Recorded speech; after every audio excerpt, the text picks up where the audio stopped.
Sesaat lagi Anda akan menyaksikan Dua Sisi. Didukung oleh Nyaman besar rumah sakit.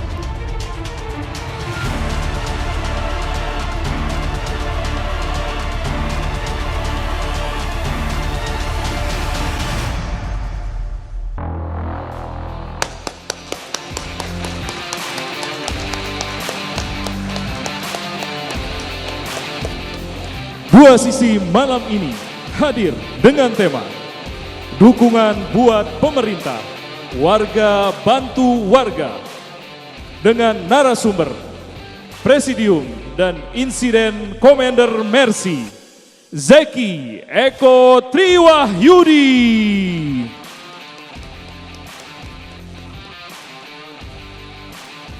Kepala Biro Hukum, Organisasi dan Kerjasama Badan Nasional Penanggulangan Bencana, Irma Dewi Rismayati.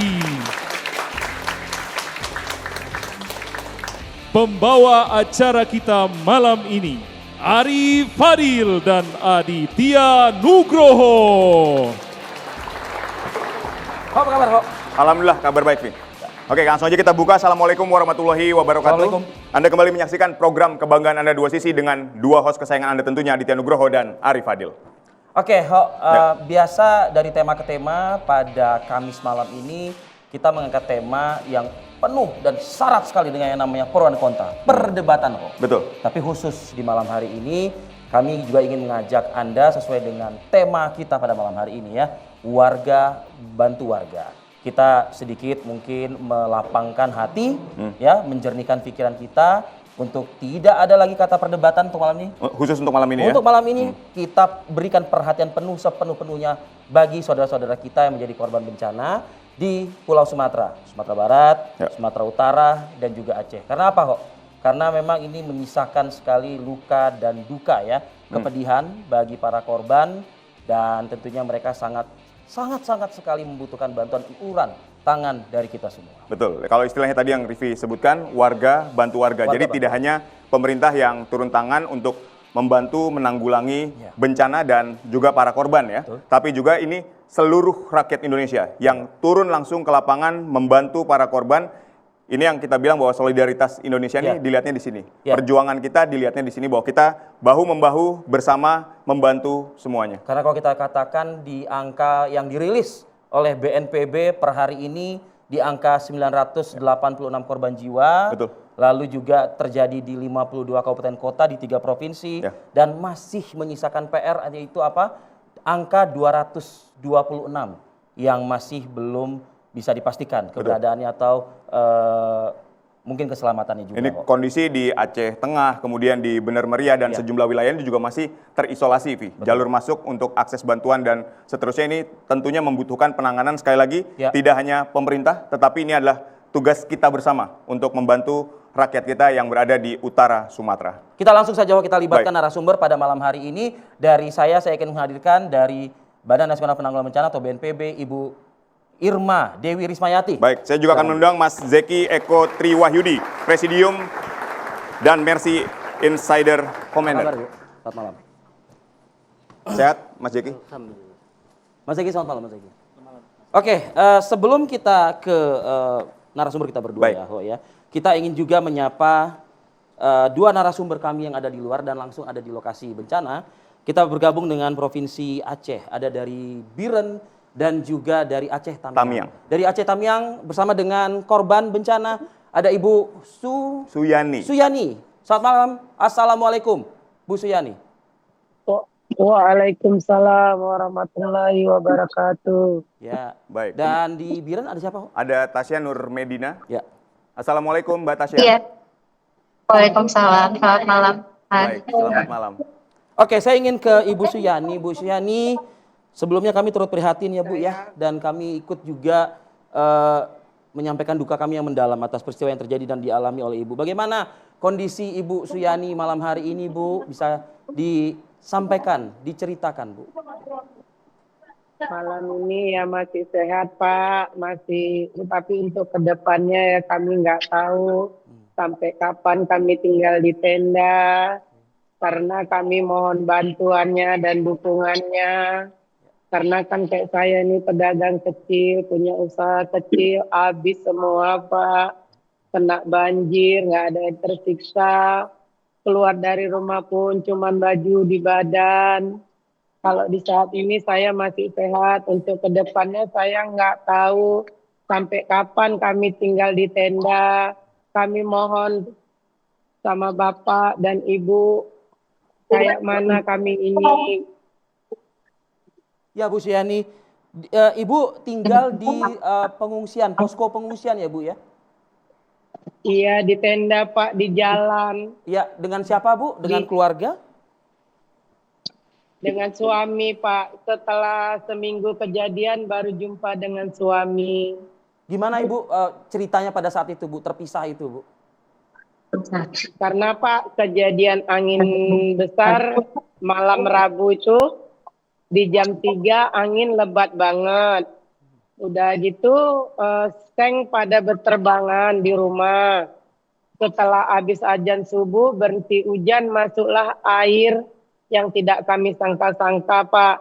Jam 8 pagi ya salinlah, maksudnya menyelamatkan diri.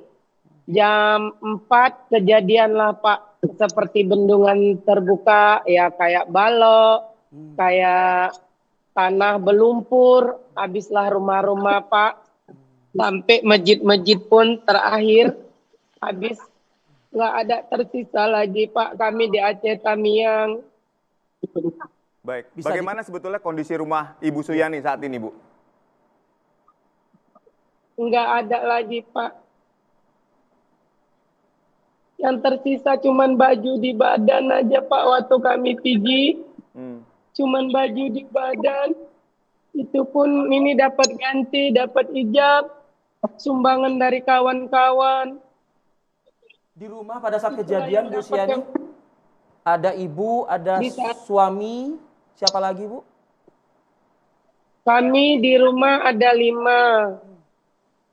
Suami di saat itu lagi bekerja mencari suap nasi. Saya jualan, saya pedagang kecil Pak, buka kedai di depan. Ya jual-jualan rokok, sembako kecil-kecilan. Kalau anak ya kerjanya ngubu, menantu ya jadi tukang cuci. Jadi waktu kejadian itu Pak, jam 8 pagi itu ya masing-masing lah Pak menyelamatkan diri.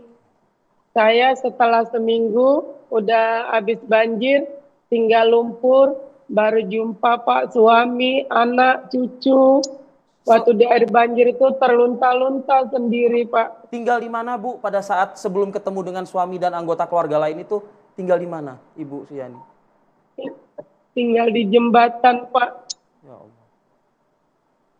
Dan Cuman di jembatan lah Pak, ya nggak kena air. Dan jeda 1 minggu ya Bu bertemu dengan anggota keluarga lain termasuk suami Bu Suryani. Iya Bu. Di mana iya, itu Pak. Bu? Di mana dipertemukannya Bu Suryani? Di jembatan Pak, masing-masing kami udah saling kelaparan Pak. Setelah seminggu itu kami ya kalau minum air ya air lumpur Pak, untuk menahankan hidup kami Pak. Baik, selama Kejadian seminggu itu Ibu di makan gimana Bu Suryani? Kami makan cuman Indomie. Itu stok yang memang tersedia ya? Artinya atau bahan bantuan yang memang diberikan oleh pemerintah atau masyarakat setempat? Gini Pak, karena kami udah kelaparan kan Pak, ya orang ini ada sebagian Indomaret yang memberikannya, ada sebagian Cina setempat membuka tokonya, mengasihkan. Itulah yang ada Pak, itulah yang kami pertahankan, cuman 1 butir Indomie lah yang untuk bertahan Pak, selama 1 minggu. Baik, lalu kalau sekarang bagaimana dengan kebutuhan distribusi bantuan, minuman, apakah sudah mencukupi Bu Suryani? Kalau sekarang Pak, alhamdulillah kalau minuman, bantuan mengalir masuk. Tapi kan kami masih di posko, di jembatan Pak. Sampai kapan kami tinggal di sini Pak? Baik, ini kan tetangga Ibu tidak semuanya mau di posko ya Bu, artinya ada yang memang bertahan di depan rumah kemudian membangun tenda secara mandiri, betul Bu? Nggak ada Pak, semua di jembatan karena di Aceh Tamiang kami kampung Sukajadi ini Bu, Pak, Ya. kampung Sukajadi Kecamatan Karangbaru, Iya. 95% rumahnya hancur semua Pak. Iya. Baik. Oke, Bu Suyani, Ibu mungkin secara kasar ya Bu ya, berapa orang Bu yang ada di yang menjadi penghuni di posko pengungsian Ibu saat ini Bu? Kami satu tenda kan Pak, masing-masing satu keluarga. Masing-masing satu keluarga, oke. Artinya Ibu Iya. dengan suami dan anggota keluarga lain. Itu bantuan terakomodasi dengan baik ya Bu? Seperti asupan 3 kali sehari, pakaian juga. Alhamdulillah sekarang Pak ada pakaian, sikat gigi dari mulai segi makanan. Alhamdulillah sampai hari ini dari mulai tanggal, kami penting seminggu lah Pak yang nggak makan ya. Selanjutnya dapat bantuan, dapat apa masih makan lah kami di saat ini. Kalau kesehatan di saat ini ya agak lumayan. Tapi sampai kapan Pak abunya? Iya, iya, Kalau iya, soal abu tuh nggak Bu, tahu banget lah Pak. Bu Suyani, Aceh Tamiang ini kan kalau nggak salah satu wilayah Yang yang bisa terisolasi. dikatakan baru saja bisa dilalui Ya. ya, atau mungkin bisa diberikan pasokan bantuan Bu. Iya, Kondisi Pak. air bersih seperti apa Bu? Air bersih Pak, kami 2 hari sekali dapat air bersih masuk Pak. Karena kan bukan kami aja yang ditanganin Pak. Betul. Warga lain kayak Kecamatan Babo, maksudnya gitulah Pak. Maksudnya bukan Kecamatan Karangbaru aja, banyak lah yang diperdulikan gitu. Cuman kan kami mohon, kami kan tinggalnya di jembatan nih Pak. Kan habunya memang terlalu ngeri lah Pak. Maksudnya kami minta dibikinkan tempat yang layak, walaupun maksudnya nggak berdebu gitu Pak. Ya, Jadi ya. mau kemana kami mau sehat Pak gitu. Nah sejauh ini dengan Kami keluhan Ibu Suyani Bu, artinya bagaimana dengan kondisi kesehatan Bu? Kalau Ibu mengeluhkan tadi debu, kami yang di Jakarta ini mengkhawatirkan penyakit ISPA justru malah. Sejauh ini Pak, kemarin itu udah sempat demam 2 hari. Didatangkanlah dokter dari Medan. Kalau yang di tenda ini yang diapakan lah selain batuk, kepala pening, makan kurang kayak mana ya, kurang nafsu gitu. Iya. Ya kita Ya, terbayang ya bagaimana ya. sulitnya apa yang dirasakan oleh para korban terdampak bencana banjir bandang dan longsor di Sumatera bagian utara ini. Saya ingin ke Mbak Irma. Mbak Irma, Anda melihat kondisi di lapangan secara real itu sebetulnya seperti apa Mbak? Apa betul seperti yang disampaikan Bu Suyani? Karena memang kita lihat di media sosial daerah-daerah yang masih terisolasi, kemudian warga-warga yang juga masih sangat membutuhkan uluran bantuan. Baik, terima kasih Mas Ho atas pertanyaannya. Namun sebelumnya izinkan saya untuk mengucapkan turut berduka Ibu dan bela sungkawa yang sedalam-dalamnya atas nama pemerintah pusat, dalam hal ini adalah BNPB, karena tentunya kami menyadari dan merasakan apa yang Ibu rasakan dan teman-teman semua dari Bapak dan Ibu, saudara-saudara kami yang berada di Sumatera bagian utara yang memang terdampak. Dan Kabupaten Aceh Tamiang menjadi salah satu memang yang paling terdampak, di mana akses baru masuk beberapa hari ini. Ya betul Pak. Jadi Mas Oho dan Mas Rifki, ini memang saya bisa rasakan betapa berat, meskipun tadi sudah Ibu sampaikan sudah ada bantuan masuk, sudah ada upaya untuk memberikan pelayanan kesehatan ya Pak ya. Tetapi memang itu yang terus akan kami upayakan, karena bukan kami mau membela diri, tetapi memang baru bisa terbuka aksesnya sehingga kepada Aceh Tamiang dan juga daerah-daerah lain yang masih kesulitan, maksudnya masih terisolir, karena dari sebagai contoh Mas, dari 18 yang terdampak kan baru 3 yang bisa memiliki jalur komunikasi, baru 4 yang bisa punya air yang lebih baik, dan 5 yang sudah bisa mendapatkan listrik, tapi belum seluruhnya normal. Tapi intinya ini kami terus melakukan proses perbaikan terhadap pemulihan segera. Memang tadi diharapkan oleh Ibu Suryani dan mungkin diharapkan oleh seluruh masyarakat yang terdampak tidak lagi tinggal di pengungsian ya Ibu ya, karena dan memang ini upaya yang sedang dilakukan oleh seluruh KL terkait termasuk BNPB yang mengombadai supaya pengungsi ini yang tadinya scatter Pak di 2.631 titik ini bisa mulai dilakukan pengungsian terpadu. Dalam pengertian pengungsian terpadu ini akan memberikan kesempatan layanan kesehatan, air bersih dan kemudian komunikasi yang lebih baik kepada masyarakat yang terdampak. Nah, dari situ baru kita akan secara paralel kita akan juga melakukan pembangunan sementara, hunian sementara. Itu huntara karena memang kalau huntap another story karena butuh waktu betul. Iya. Baik, Mbak Irma nanti kita masih akan lanjutkan, dua sisi masih akan kembali usai jeda, tetaplah bersama kami.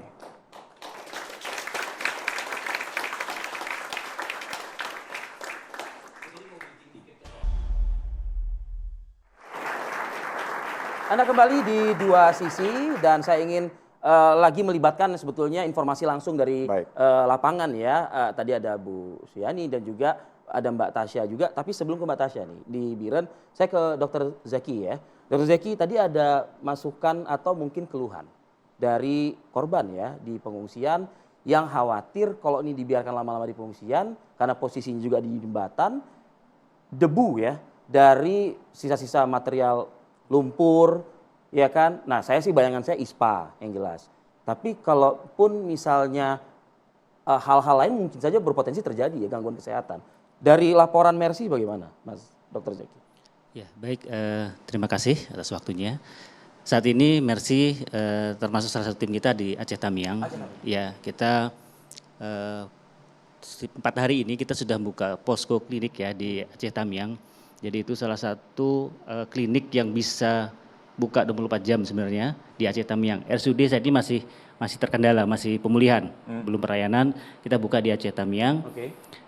3 hari ini saya dapat laporan pasien di atas 200. Dengan jumlah terbanyak memang ISPA, karena memang tim pun pada saat awal sampai ke sana itu jalan itu berdebu karena udah mulai kering, sempat kering ya. Tapi ya identifikasi kita di lapangan. Pertama ISPA cukup tinggi karena udara ya. Kemudian perubahan cuaca di sana. Ya. Kemudian kita prediksi ini adalah gangguan pencernaan karena air bersih. Ke depan ini kita mempersiapkan juga itu. Jadi risiko air bersih yang masih sulit, kita di klinik itu pun sumurnya pun terbatas, ya terbatas. Sumber airnya juga terbatas. Dari mana sumber air di klinik? Mereka punya sumur, tapi tidak bisa 24 jam untuk tim yang ada di sana. Karena kan pasca bencana seperti ini kita nggak tahu juga kualitas yang ada di dalam. Kualitas airnya. Ya. Nah, pasokan obat-obatan bagaimana? Pasokan obat-obatan secara umum untuk Tamiang sudah mulai terbuka. Kita dari Medan bisa masuk itu dengan cukup baik. Ya, alhamdulillah. Yang memang yang sulit itu adalah di daerah Bener Meriah dan Aceh Tengah. Itu masih harus jalur udara. Jadi jalur udara kita masih belum bisa tempuh. Tapi tim medis ada di situ? Tim kita ada di Bener Meriah sementara ini. Oke. Baik, kita ke Mbak Tasya Nur Medina yang berada di Biren ya Mbak. Mungkin dapat dijelaskan saat ini Anda berada di mana? Kemudian juga dapat diceritakan perjalanan Anda saat menuju Aceh waktu bencana ini terjadi. Mbak Tasya, silakan. Iya, sebelumnya terus kita buat seluruh korban yang tertimpa karena memang jujur aku ini bukan baru kali ini. Sebelumnya aku selalu jalan sama adikku, Saskia Diamesa. Jadi dari daerah Tamiang, daerah Langkat, daerah Tibi, alhamdulillah sudah saya pernah datengin dan akhirnya sekarang ini bersama dengan Inti, saya juga berangkat ke salah satu desa. Ini nama desanya Gedumbang, Langkahan Aceh Utara. Jadi ini satu hal yang memang menjadi salah satu berita sebenarnya yang aksesnya sulit sebenarnya Mas untuk kita datangin gitu. Tapi alhamdulillah karena ada satu jembatan yang terputus dari daerah Biren menuju ke Lokmawe. Alhamdulillah kemarin bareng sama tim Izi juga aku berhasil menyeberangi jembatan tersebut. Kemudian aku melewati Lokmawe sampai akhirnya untuk masuk ke daerah Gedumbang di Langkahan Aceh itu dari titik ibaratnya jalan raya untuk sampai kita ke titik lokasi itu kita perlu sekitar 17 kilometer dengan akses yang sangat-sangat memprihatinkan mulai dari ada sedikit longsor, jadi kita harus jalannya gantian sama mobil yang satu, kemudian jalan yang amblas, yang jalannya jadi bentuk U yang benar-benar di bawahnya lumpur, jadi beberapa kali dibantu sama tim keluarga sekitar untuk mendorong mobil tersebut, kemudian begitu ada mobil yang lewat tuh anak-anak kecil dan ibu-ibu pasti lari-larian ke daerah mobil untuk berharap untuk mendapatkan sesuatu dari kami gitu. Dan kebetulan kami ke sana naik satu jenis HE dan kemudian ada 2 truk. Mungkin kalau truk besar memang masih sulit untuk kita mengakses masuk kayak gitu. Tapi alhamdulillah kita berhasil masuk ke sana, Mas, dan memprihatinkan, sangat memprihatinkan. Mereka bilang ini sudah hari ke-15, tapi bantuan yang masuk ini baru di hari kemarin kita datang. Bukan hanya dari kita, tapi ada beberapa mungkin yang membantu juga, tapi memang kalau di daerah Langkahan ini memang agak sulit memang untuk aksesnya. Jadi mereka benar-benar kayak ini baru hari ini setelah 15 hari dia merasakan bencana ini. Tapi alhamdulillah yang aku lihat, Mas, itu dari PLN sudah ada memasang tiang-tiang. Jadi kita sempat selisih jalan, jadi memang memasang tiang-tiang untuk mungkin itu untuk aliran listrik kita. Baik, Mbak Tasya, tadi Anda katakan ini sudah memasuki hari ke-15, kemudian di daerah Anda saat ini bantuan baru masuk kemarin. Lalu bagaimana para korban yang terdampak ini bertahan hidup selama 14 hari? Ya, saya sampai nanya gitu, untuk bertahan hidup gimana ya, kita sama-sama saling menguatkan antara warga dengan warga gitu. Makan seadanya yang memang masih ada, terus ada Indomie, ada misalnya mereka makan kadang mereka punya satu nasi, itu mereka dibagi untuk beberapa orang. Jadi ya mereka saling menguatkan. Air aja mereka biasa meminum dari air banjir. Jadi memang banyak penyakit yang terjadi sih, Mas, saat ini gitu. Yang aku khawatirkan memang mereka tidak banyak mengeluh dengan sedih dengan nasibnya seperti ini, tapi selalu bersyukur dengan apapun bantuan yang diberikan dari kita. Ibarat cuma air mineral aja mereka berterima kasih. Dan yang lagi sangat dibutuhkan sebenarnya air bersih yang lewat paket truk itu. Dan kebetulan kemarin saya sudah menyiapkan 5 truk, tapi karena aksesnya di Langkahan masih sulit, jadi itu belum bisa masuk, Mas. Dan lumpurnya masih tinggi-tinggi sekali. Baik, jadi apa yang dilakukan ketika ada 5 truk membawa distribusi bantuan kemudian tidak bisa masuk? Apakah dibawa melalui berjalan kaki tadi untuk sampai ke lokasi pengungsian? Kalau truk air itu kan pakai tangki. Oh, ini tangki air maksudnya, baik. Tangki air yang kita mau salurkan. Tapi kalau untuk bantuan lain, seperti makanan, kita mengirimkan 250 makanan yang bisa siap santap. Kemudian yang hygiene kit kita kirimkan juga. Kemudian juga kita juga, mereka karena nggak pernah makan selain instan, jadi kita juga menyiapkan untuk satu kambing untuk mereka olah secara bareng-bareng di sana. Karena ada dapur umum yang sudah disiapkan sama para warga. Baik. Ya, Mbak Tasya, ketika Anda katakan tadi tangki air tertahan, lalu bagaimana dengan distribusi air bersih yang harus dikonsumsi oleh warga saat ini? Belum ada. Mereka dapat dari, ya kayak misalnya aku bawa kemarin galon, atau misalnya kita bawa air bersih, hanya dari itu aja. Dan sebenarnya mereka ada sumur, Mas. Tapi airnya itu bukan air jernih yang mereka dapatkan. Jadi memang masih kayak karau yang warnanya jadi coklat. Jadi tadi Bapak Dokter atau Ibu Irma juga bilang memang penyakit yang saat ini dirasakan sama penyintas di sini memang ispa, kemudian sakit kulit, kemudian mereka diare. Jadi pada akhirnya penyakit-penyakit itu yang membuat mereka juga sekarang lagi terkena kayak sakit mata, Mas. Mungkin karena debu yang mungkin dari lumpur kemudian jadi pasir, jadinya akhirnya banyak yang terkena sakit mata. Nah, sejauh ini penanganan medis dari keluhan masyarakat itu seperti apa, Mbak Tasya, dari yang Anda pantau? Iya, kalau penyakit yang tadi saya sampaikan, Mas, jadi kayak misalnya ispa, itu kemudian mereka juga mengeluh kayak sakit gatal-gatal, kemudian juga demam, kemudian pilek, anak-anak juga yang karena mereka nginepnya di satu pengungsian kayak Mas lihat semuanya di sini mereka tinggal di masjid musola. Ini mereka sakitnya jadi kayak muter. Dan ini sembuh, nanti ini sakit. Jadi mereka mengharapkan, memang sangat mengharapkan bantuan dari para dokter yang akhirnya tadi aku juga beli beberapa obat yang akhirnya bisa diberikan memang untuk penyakit-penyakit yang memang kita bisa tangani. Baik, Mbak Tasya, di musola yang Anda tempati saat ini yang dijadikan posko pengungsian ini ada berapa banyak warga yang mengungsi di sini? Di sini ada 1.000 warga yang ada di sini dari 3 desa. 1.000 warga dari 3 desa. Iya. Dan bahkan satu desa yang tadi aku sempat datengin sore ini itu masih penuh dengan pasir.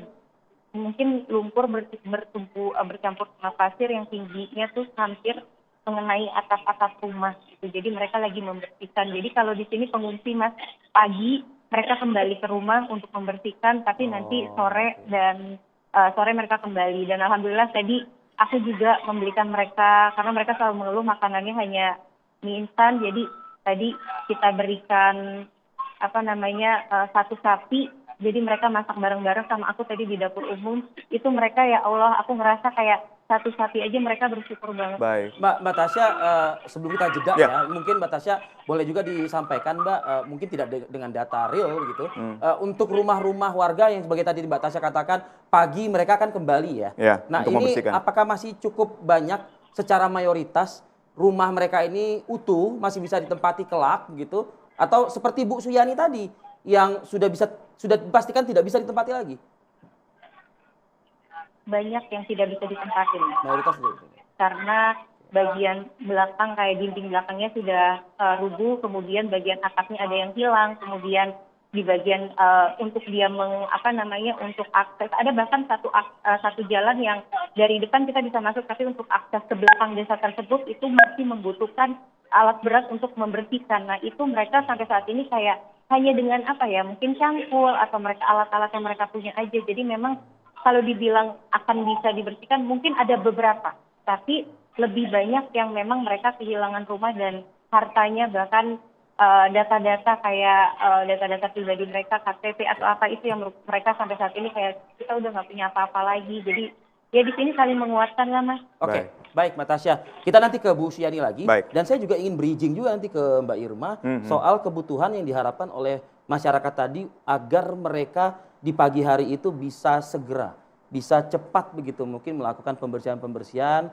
Saya berharap sih ada semacam kayak alat yang diterjunkan, dibantulah masyarakat ini. Nanti dijelaskan usai jeda Mbak Irma dan juga Dr. Zaki. Kami akan kembali. Tetaplah bersama kami di Dua Sisi malam ini.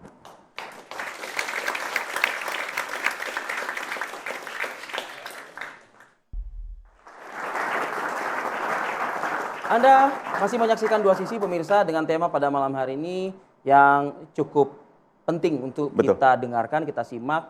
Apalagi juga misalnya kita ikut membantu setidaknya dukungan ya, uluran tangan untuk saudara-saudara kita. Warga, bantu warga. Saya ingin kembali lagi ke Bu Suyani di Aceh Tamiang. Bu Suyani, banyak informasi yang disampaikan oleh Mbak Tasya tadi di Biren. Sepertinya masih banyak kebutuhan-kebutuhan yang diperlukan ya Bu. Nah dari Bu Suyani sendiri yang juga tentunya setiap pagi Bu Suyani beraktivitas bersama dengan warga lainnya dan juga keluarga. Apalagi Bu, kalau saya istilahnya mungkin perintilan-perintilan kecil lain mungkin yang dibutuhkan saat ini Bu Suyani.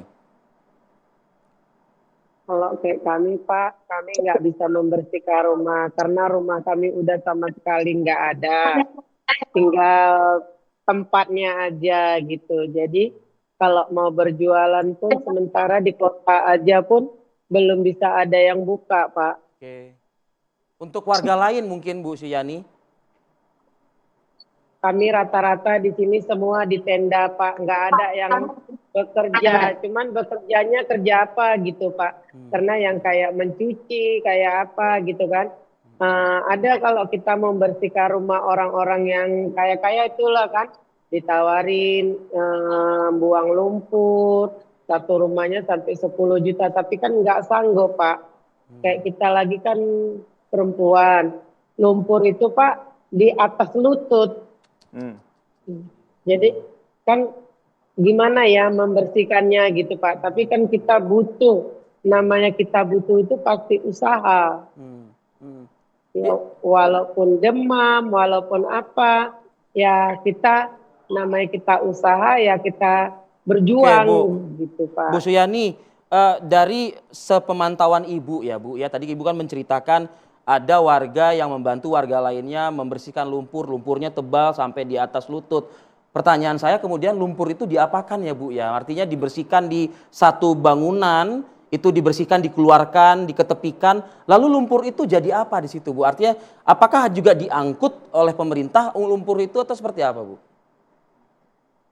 Ya sejauh yang kami bersihkan, yang kami bekerja pagi itu kan Pak, kami nggak tahu. Kami dari rumahnya keluarkan ke depan aja gitu Pak. Membuangkan lumpur, nggak sampai bersih, membuangkan lumpur aja Pak. Membuangkan lumpur itu aja kalau satu rumah itu kami kadang 7 orang gitu Pak. Itu pun nggak satu hari selesai. Karena yang dikhawatirkan adalah Bu, tadi Bu selain gangguan kesehatan, ya lumpur itu akan kembali lagi ke rumah bila mana memang cuaca kembali hujan dengan intensitas yang cukup tinggi juga.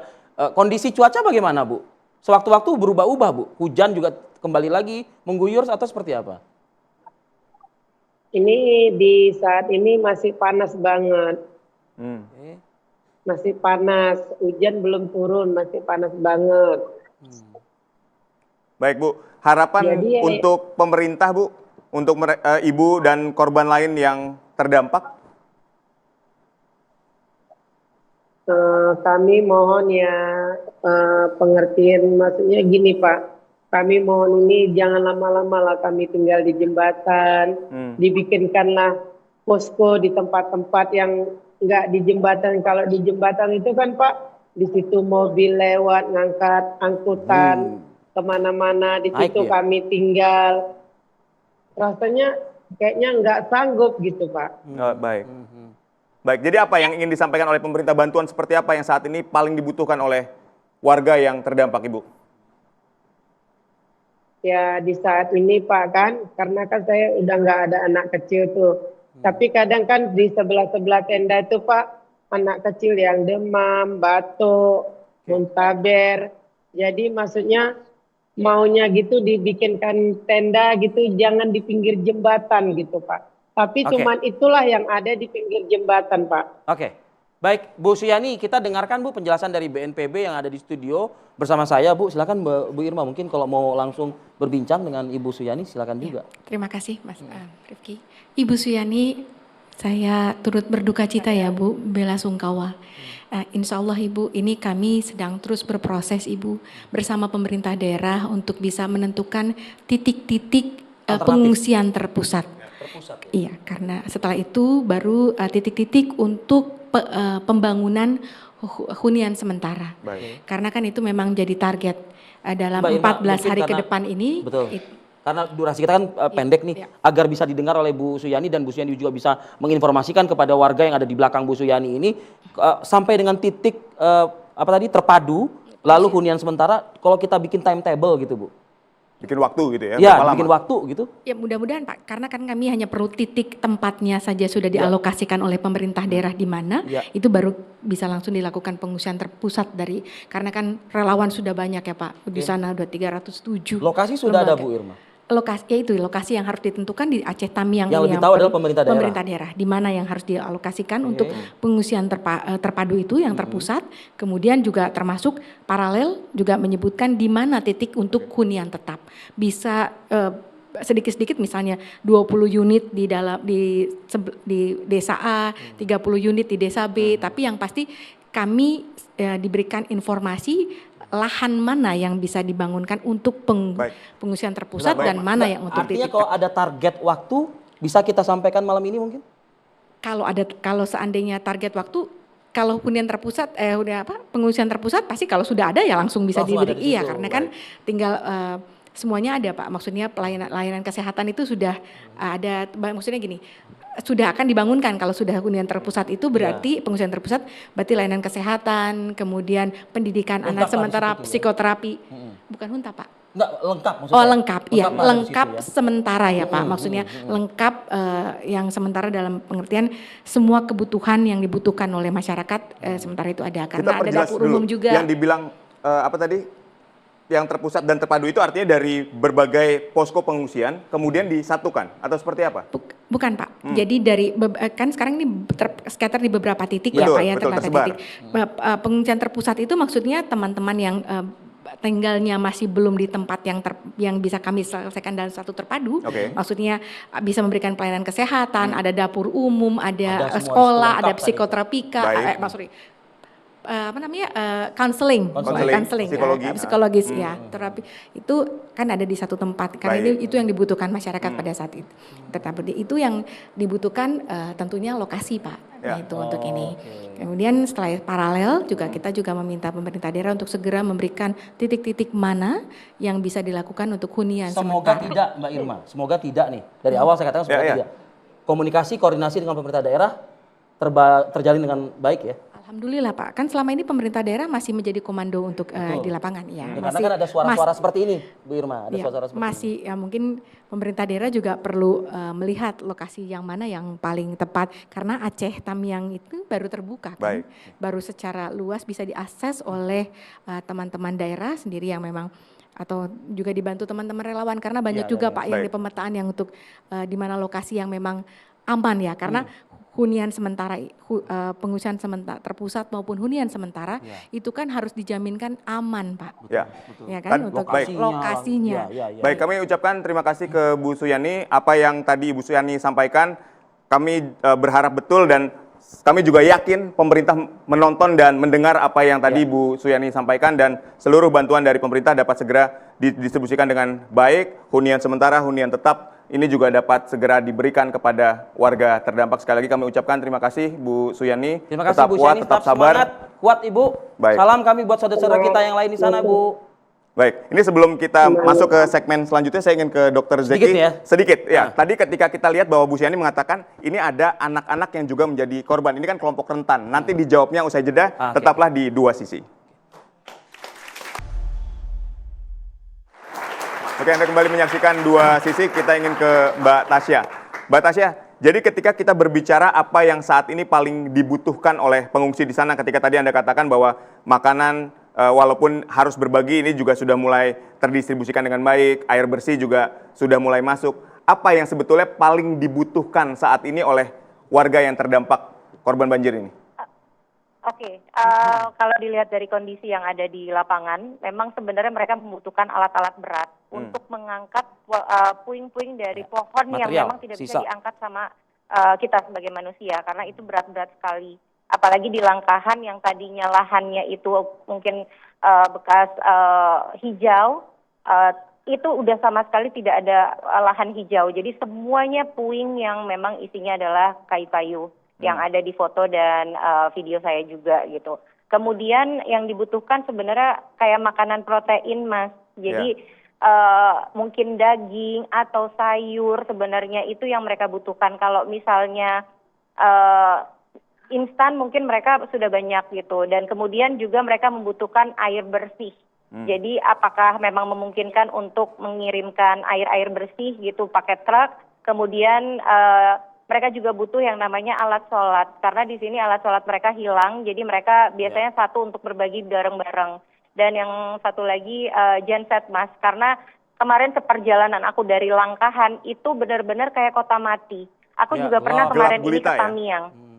Kenapa? Gelap gulita di sana ketika perjalanan gelap menuju. Gulita. Aku di Langkahan, Langkahan di dalam itu lebih gelap gulita lagi aku rasa, karena aku keluarnya sore.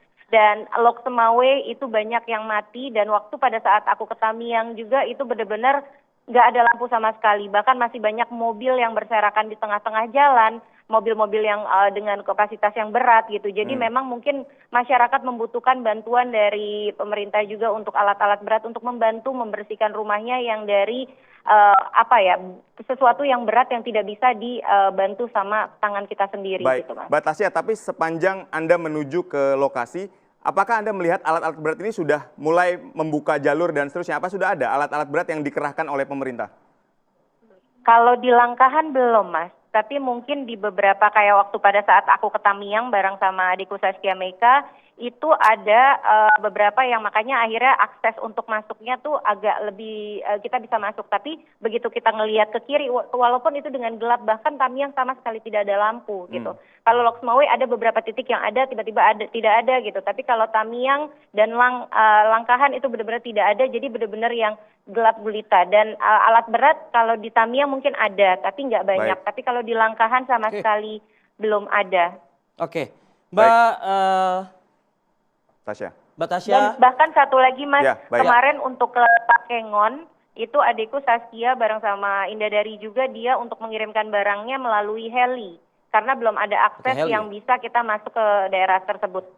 Oke, Mbak Tasya, mungkin mewakili juga masyarakat yang ada di luar lokasi bencana. Di sini kami mengucapkan terima kasih ya Mbak Tasya dan kepada seluruh relawan-relawan yang sudah ikut membantu urungan tangan yang disampaikan oleh masyarakat Indonesia di beberapa wilayah tanah air. Salah satunya adalah yang dibawa oleh Mbak Tasya ini ke lokasi bencana, Mbak. Semoga Allah membalas dan selalu melindungi Mbak Tasya dan teman-teman di sana.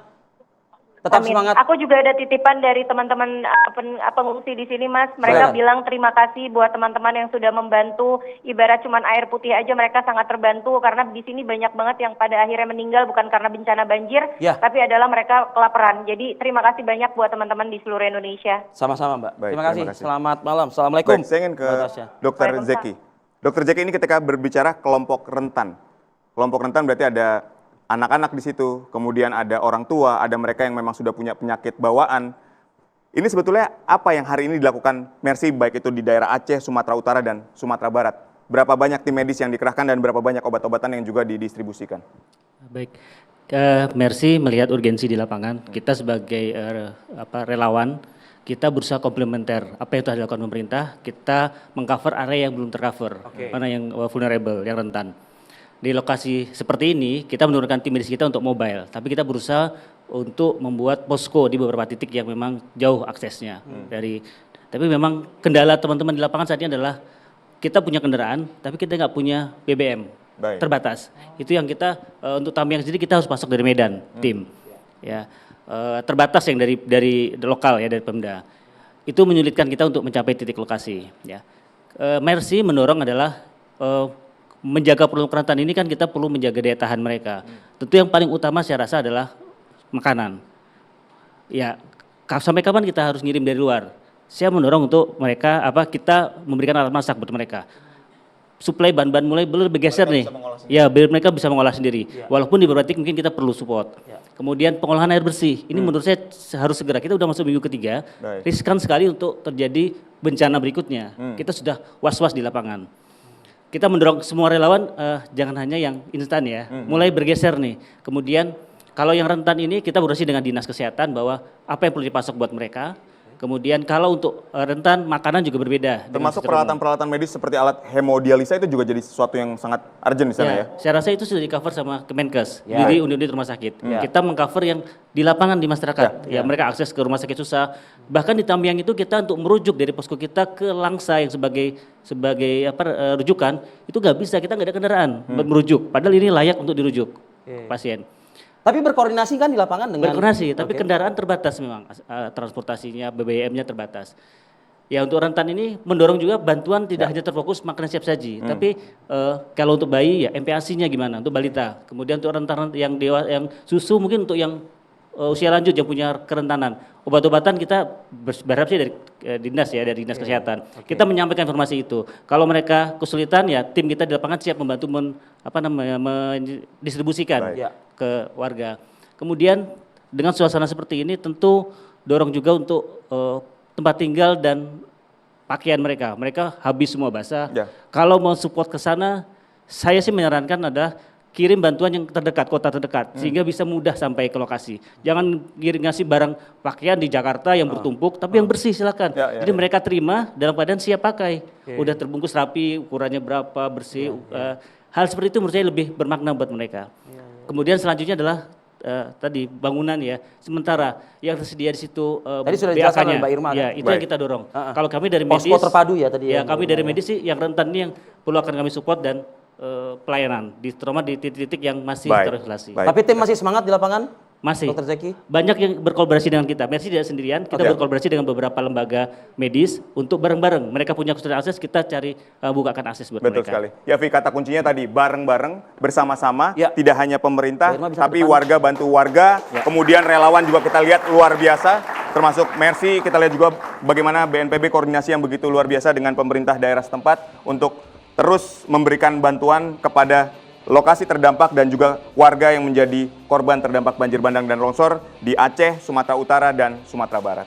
Terima kasih kepada pemirsa yang sudah menyediakan telinga, perhatian, pikirannya, bahkan mungkin juga sudah bantuannya dalam waktu 60 menit kami hadir menemani atau memberikan informasi kepada Anda. Bersama tentu kita bisa membangkitkan lagi semangat dan juga moral dari saudara-saudara kita yang berada di lokasi bencana, Sumatera Barat, Sumatera Utara, dan Aceh. Baik, demikian Dua Sisi pada malam ini. Saya Aditya Nugroho dan Arif Fadil pamit undur diri. Saksikan terus Dua Sisi setiap Kamis pukul 8 malam waktu Indonesia Barat. Terima kasih dan sampai jumpa.